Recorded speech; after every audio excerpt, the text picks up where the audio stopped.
Hi everyone, today we're going to be taking a look at the Feelworld L2 Plus multi-format video mixer. And I'd like to thank Feelworld for sending this out to me to review. And as always, they haven't seen this video before I publish it, and I'll always give you my honest opinion. So with that said, let's go ahead and get started. So today we're looking at the Feelworld L2 multi-format video mixer. And I know that's a mouthful, but basically it's a device that can take in 4 HDMI sources, and then you can mix and match those or transition between them any way you want, and output that to a USB 3.0 device such as your laptop and OBS software, or out to an HDMI device such as another monitor or an HDMI recording device. So this is really an excellent device for both streaming and content creation.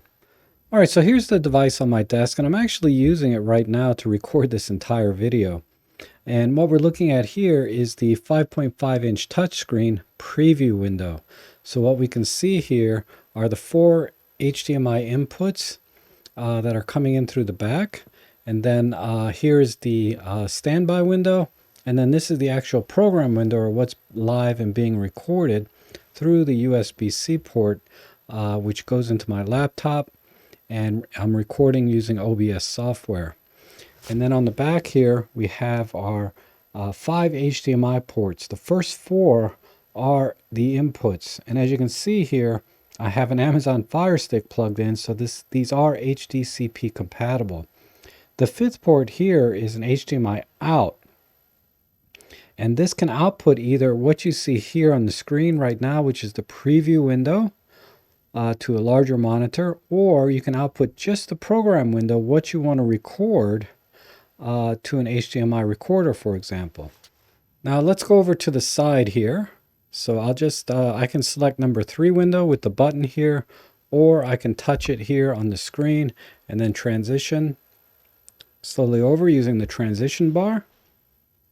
And as you can see here, we have an audio out. This is a standard 3.5 millimeter jack for headphones, so you can monitor the audio. And then next to it is the audio in, which is right now has the microphone that I'm actually using to record this video plugged into the audio in. Again, standard 3.5 millimeter jack.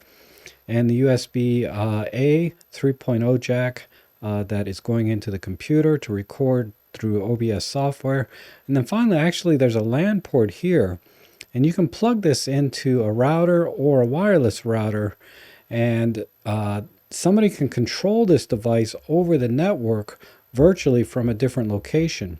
So that's really handy for larger productions where you might have a separate person producing the entire scene from a different room, where they're not interfering with the actual talents or whatever else might be going on. Now, it's not a use case that I use, so I won't get into that too much, but just be aware of that the LAN software is fully functional and allows you to control everything on this device that you can control as if the device were right in front of you in the same room. All right, I want to show you some of the touchscreen functions here. Now, I can use the buttons to kind of switch from window to window, or I can just touch the screen and it'll select if I double tap, for example, like so, and then I can transition back and forth that way. And in the menu, we also have picture in picture. So for example, if I wanted to do one of those sort of reaction videos, I can put my picture up in the top left corner while a movie's playing in the background. So what I would do is just select this touchscreen, and you can see my head popped up over there. And let me exit out. There. So as you can see, if I want to do sort of one of those reaction videos for YouTube, you know, I could put myself up in the top corner and then have the movie playing down below. Okay, let me turn that off. Like so. We also have, what I like here is the transition mode. So if I can transition mode via the T-bar, or I can transition using the buttons or the touch screen. So let me change that to just fast and get out. And now I can just transition this way. See, very quickly. I prefer using the T-bar actually, but So I'm going to change it back. And you can set the timing 1 second or whatever for the fast mode. But with the T-bar mode, you set the time yourself by how fast you slide this up and down. Okay, we also have Chroma key, which is really cool. You'll notice that I have a green screen behind me. So if I turn this Chroma key on, and let me select my window, and then go in, and we'll turn the Chroma key on. And you have different colors you can choose from. I chose green, but there's like blue and cyan and maybe another color. And then for the background, let me exit this. Maybe I want to select this one. And as you can see in the standby window, it's showing that I selected input source number 4. And if I transition over, now I have the HDMI input number 4. But I can change that very easily. Let me go back. And I can change it to HDMI source number 3 and go back in. And I can transition to window number 4 completely without doing the green screen. Now let me go ahead and turn the green screen off. So I will just double tap it. There we go. And go back out.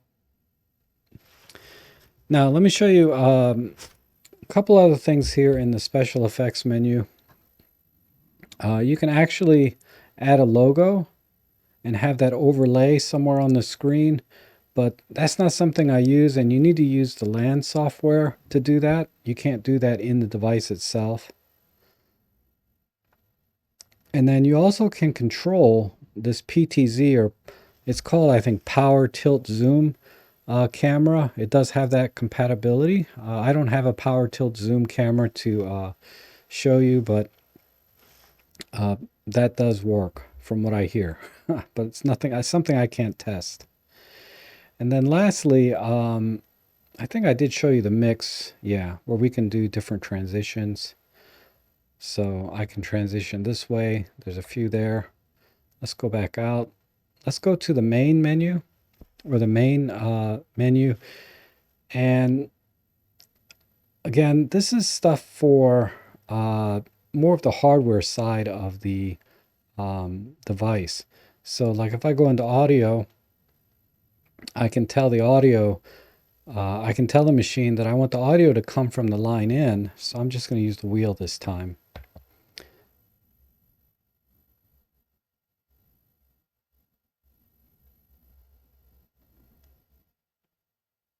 So I just switch back to line in. There is one, and I'll talk about this in a minute, but there's some caveats to that. And then the external type, it can be a mic or it can be a line. I choose mic because I have a mic plugged in. And then the audio bar, basically that's what these little meters are here in every window. So it's showing you audio coming in for every window. And I'll talk about that in a second. So let's get out of this.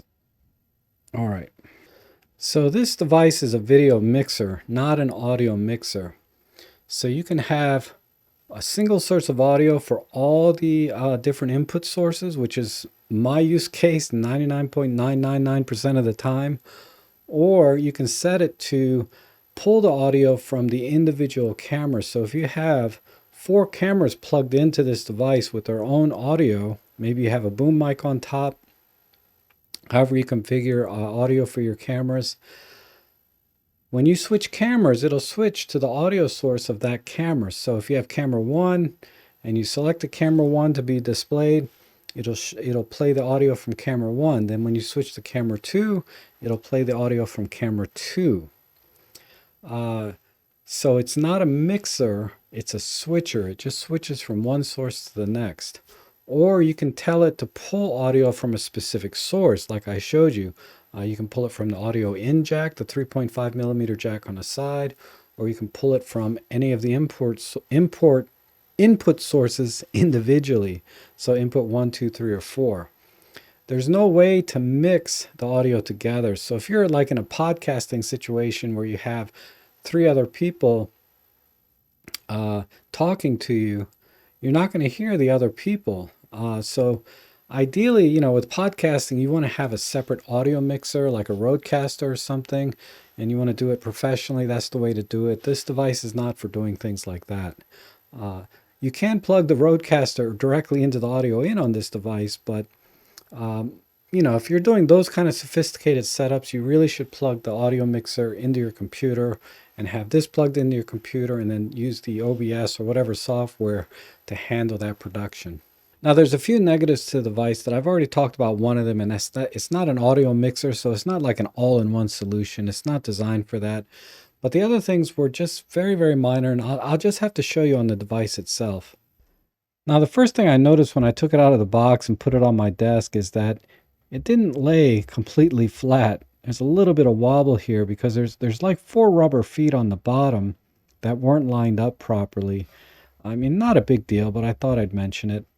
The other thing is that this has a built-in internal fan, which is great because it keeps the device cool. I mean, it's not hot to touch at all.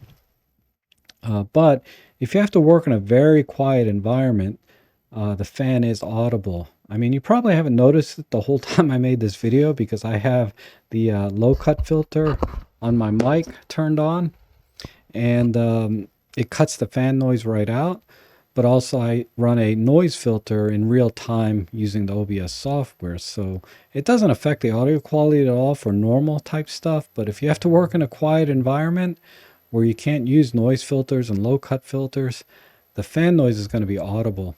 You can turn it off. Just go into the menu, go into settings here, and you have fan speeds 1, 2, 3. Let me turn it all the way to its loudest. You might hear it now. I don't know if you can hear that or not, but you can also just turn it off like that.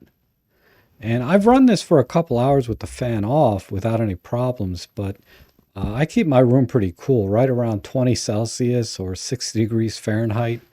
And at those temperatures, I never had a problem with the fan off, but I usually just leave it set to level 1. And that's pretty quiet. So I have links down below to the manufacturer, and they're not affiliate links. They're just so you can check out the specific specifications and additional features maybe that I didn't cover, because I really only covered the features that are specific to my use case and that I'm familiar with. But in any case, I appreciate you watching, and hopefully we'll see you again soon.